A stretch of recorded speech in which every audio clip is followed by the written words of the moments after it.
Vale, hola, retomamos filosofía. Vamos a hablar hoy sobre, bueno, en este vídeo voy a hablar sobre los tres grandes presocráticos. Y sí, son los tres grandes presocráticos que marcaron la filosofía y que marcaron muy fuertemente al resto de filósofos que vendrían después. De los filósofos antiguos, claramente. Influyeron mucho tanto en Aristóteles como en Platón. Para empezar tenemos a Pitágoras, o los pitagóricos, la escuela pitagórica. Los pitagóricos son conocidos por ser una escuela matemática, que es verdad, pero también tenían una fuerte filosofía, eran como una secta, ¿vale? Estos son datos curiosos, eran como una secta, eran vegetarianos, creían en la reencarnación, son un montón de datos de los pitagóricos. Pero lo que nos interesa aquí es cómo percibían la realidad los pitagóricos. Los pitagóricos también tenían un arjé, pero su arjé eran los números. ¿Por qué eran los números? Ellos concebían los números como, es verdad que como una entidad matemática, una cifra, pero también como algo real. Para ellos, un número también era tanto aritmético como geométrico y ocupaba un lugar en el espacio. Aquí los pitagóricos, es verdad que los números estaban hechos de materia, porque eran materia, pero le daban más importancia a otro concepto, que era la forma. La materia, cuando los físicos de Mileto le dan importancia a la materia, es que se preguntaban de qué estaba hecho el mundo. Sin embargo, los pitagóricos se empiezan a preguntar cómo está ordenado o estructurado el mundo, que es una pregunta diferente y que va a marcar muchísimo para el resto de filósofos. Los números, como dije antes, retomando un poco a su arjé de los números, ocupaban un lugar en el espacio, un punto. Nosotros con un punto tenemos, en plan, un punto ocupaba un lugar en el espacio. Con la yuxtaposición de puntos llegamos a la línea, a viceversa llegamos a un plano y después creamos los cuerpos con la yuxtaposición de plano, ¿vale? Es como las dimensiones, se va generando una dimensión, en plan, dimensión 0, 1, 2 y ya el volumen. ¿Qué pasa? Si los puntos cuando se van yuxtaponiendo y se van formando diferentes figuras dan lugar a objetos reales, a objetos físicos, entonces ya tenemos el origen de las cosas. ¿Me entienden? Si yo de unión de muchos puntos llego a un bolígrafo, ya sé de qué está hecho el bolígrafo y es de números, de las cifras. Y nada, poco más de decir de los pitagóricos. Era un concepto un poco abstracto para nuestra visión ahora mismo. Era eso, la unión de los números, de los puntos. Y sí, los puntos estaban hechos de materia, pero no se preocupaban por saber de qué estaba hecha esa materia, sino cómo está ordenada, que era con lo de los puntos. Los pitagóricos, aunque parezca una tontería, son muy importantes tanto para Platón como para Aristóteles. Les marca un montón a los dos. Sigamos con mi presocrático favorito, sinceramente, que es Heráclito. Heráclito trae una ruptura, es verdad que se acercamos un poco más de nuevo a los físicos de Mileto, pero trae una ruptura muy fuerte. Heráclito era un filósofo muy raro, muy como enigmático, etc. Entonces él trae un concepto bastante revolucionario, y es que rompe con el pensamiento de, de que las cosas salen, cambian y vuelven, como con el apirón, que la cosa salía, se transformaba en una cosa y después volvía al apirón. Para Heráclito eso no funciona así y no tiene sentido. Heráclito habla del devenir y del cambio. Él tenía la concepción de que todo en el universo funcionaba por la lucha de opuestos. Si yo tengo algo caliente, yo sé que es caliente porque tengo algo frío. Tiene que haber un opuesto, un contradictorio que me diga qué son cada cosa. Y para Heráclito el cambio era algo constante, era fluido. No había un cambio sin razón porque la materia estuviese viva. Para él todo estaba organizado y el cambio no podía parar de pasar y no había cambio sin razón. Razón como el logos que hablamos, ¿vale? De la razón. Por eso mismo, que esto parece que no, pero tiene sentido en el mundo, por eso mismo el sol sale y después sale la luna. Y hay un tiempo donde pasa, porque va cambiando y no de repente un día sale el sol y al segundo sale la luna. Así no funciona. O cuando una persona nace, no se envejece en 3 horas, sino tarda tiempo en envejecer, igual que los demás. El cambio tiene un orden. Y ese orden del cambio se le llama el logos universal, que es esa regla o ley que regula y ordena el cambio. Aquí también comentar que el cambio es continuo y que el cambio es sin propósito, simplemente sucede, ¿vale? Las cosas cambian y punto, no hay un fin para este cambio. Eso filósofos después lo desmontarán, pero para Heráclito era así. Comentar que para él también, así un poco de comentar, el logos, que teníamos ya los significados de logos con palabra, razón, Heráclito también le añade el significado de orden y medida. Y haciendo que esto sea una ley natural, el logos, y que es lo que impone que ahí exista el cambio. Y por último, comentarles que, aquí lo tengo, el cambio ha sido un orden como la manera del día, no sé, lo dije antes, interpreto los sentidos, ¿vale? El cambio no se puede interpretar por los sentidos. Yo lo tenía por aquí escrito, que lo leí hace un momento. Joder, ¿dónde está? Por el perfecto cambio, pero profundo, somos miletos. No, esto es el arge. Ahora comento el arge de Heráclito, que no es como todo un arge, sino un ejemplo. La realidad es cambiante. Los sentidos hacen creer que el cambio es arbitrario. Pero el cambio no es arbitrario, el cambio es constante. Los sentidos, en ese sentido, nos engañan. Y para conocer el verdadero cambio y que el cambio es constante y que no es al azar, sino que continúa, tenemos que hallarlo mediante la razón. ¿Vale? Es siempre mediante la razón. Ahora, como arge de Heráclito, él pensó y dijo, ¿qué elemento de la naturaleza es como una simbología? Es el que está en constante cambio, continuamente, continuamente, continuamente. Y pensó en el fuego. Porque el fuego es así, el fuego se mueve, cambia de tonalidad, transforma unas cosas en otras. Es el ejemplo perfecto del cambio. Entonces, si el fuego es todo lo que el cambio tiene, es el ejemplo perfecto del cambio porque encima tiene un opuesto, entonces el arjé del universo tiene que ser el fuego.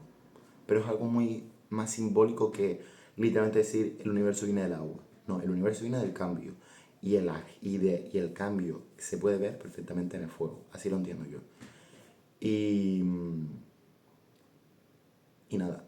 Y después en comentar que la técnica que usaba Heráclito era dialéctica, porque es la técnica de, lo leo aquí, es la técnica de argumentación y razonamiento que busca la verdad mediante la confrontación de ideas opuestas.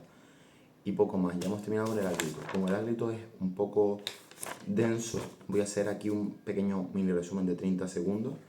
Heráclito, arge el fuego porque representa perfectamente el cambio. Heráclito habla de devenir o cambio, que es prácticamente significa lo mismo. El cambio surge por la lucha de opuestos, ya que si existe el frío necesitamos que exista el calor para poder entenderlo. Esta lucha de opuestos es constante y continua y se ve regulada y ordenada por el logos universal. Por lo que sí, el cambio no es algo al azar y que suceda cuando quiere, sino siempre sigue un orden y sigue y es eterno. No para de existir cambio, siempre va a existir cambio. Y el cambio no surge así como así. Nosotros tenemos un cambio y por eso el día dura 24 horas, porque tarda 12 en cambiar de día a noche y 12 de cambiar de noche a día. Los humanos nacen y no al nada más nacer no se vuelven ancianos, sino tienen un tiempo de cambio para poder hacerse ancianos y morir, etcétera. Esa es la construcción del cambio. Y ya está. Ese es el resumen de Heráclito, pero es que Heráclito tiene muchas ideas. Y después una frase, me encanta Heráclito, así para terminar, y ya pasa con Parménides, es, Heráclito siempre decía, bueno, siempre no, ya no, pero decía, ningún hombre se podrá bañar 2 veces en un mismo río, porque el hombre no será el mismo y el agua del río tampoco. Como el río siempre fluye, Heráclito es el filósofo del fluir, cuando tú te bañas y sales ya no es el mismo agua donde tú te bañaste. Pero es que ni siquiera tú, al salir del agua, sigues siendo el mismo. Tú también has cambiado. Por lo tanto, la normalidad para Heráclito surge del cambio, ¿vale? Es un poco complicado entender, pero si le dan un poco para atrás al vídeo, entenderán que la normalidad es que haya cambio. No puede no haber cambio en el mundo. Y por último, un filósofo que a mí no me encanta, pero es verdad que es la base, literalmente es una gran base para todos los filósofos presocráticos y Platón y Aristóteles que van a ver después. Parménides, el famoso Parménides. Parménides comenzó con un sentido de la lógica. Aunque aún no existiera lógica, él fue una de sus leyes es de lo que se podría decir como los inicios de la lógica. Y al final, tiene razón. Para Parménides, la naturaleza o la física tenía como, era el ser, solo era el ser. Porque el ser es lo que existe, ¿vale? El ser es lo real, lo que existe. ¿Qué pasa? Para Parménides no podía existir el cambio, porque para que existiese el cambio tenía que pasar algo de no ser así a ser así, después a no ser así. Y es un solo momento donde es. ¿Qué pasa? Parménides dice, yo tengo este bolígrafo, ¿no? Y este bolígrafo es un bolígrafo, bueno, un rotulador. Este rotulador es un rotulador. Pero yo no puedo decir este rotulador es un rotulador y no es un rotulador. Pues no tiene sentido que sea y no sea a la vez. Es un concepto muy básico, pero muy lógico. Algo no puede ser lo que no es. Entonces, para Parmenides, todo lo que existía es y todo lo que no existía no es. O como dice la famosa frase, el ser es y el no ser no es. ¿Por qué se usa el es? Porque en el antiguo griego, en el griego antiguo, el verbo que indicaba ser también significaba existir. Entonces, se puede también traducir como el ser existe y el no ser no existe. ¿Qué pasa? Para Parmenides es eso, el ser era lo único que existía. Y como los sentidos nos muestran cambio, pero que según nuestra razón el cambio no puede ser, entonces los sentidos nos engañan. La única manera de acceder a la verdad y a entender las cosas es mediante la razón. Nada, las maneras de entender el mundo de Parménides son metafísicas, ¿vale? Y aquí tenemos única manera de conocer el cambio, el de conocer, es verdad, es con la razón, eso ya lo dije. Y tenemos 4 características del ser, ¿vale? También decir que nuestro mundo, el mundo en el que vivimos, es irreal porque lo percibimos con sentido. Y no puede percibirse con sentido, eso lo dije antes. Pero era porque lo tenía aquí apuntado para comentarlo. 4 características del ser de Parménides. Es eterno, es ingénito, imperecedero. Cuando algo nace es que no era nada o que era una cosa y después nace y se transforma en lo que tiene que ser.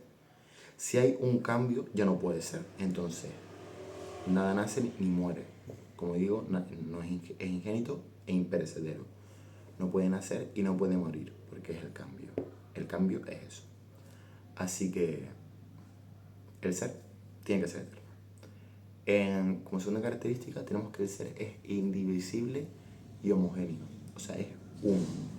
¿Por qué? Imagínense al ser como una gran esfera.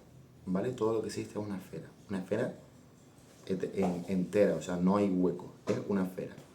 Si yo parto esa esfera por la mitad con un cuchillo y la abro, se llena por un hueco de no ser, pero es que el no ser no existe.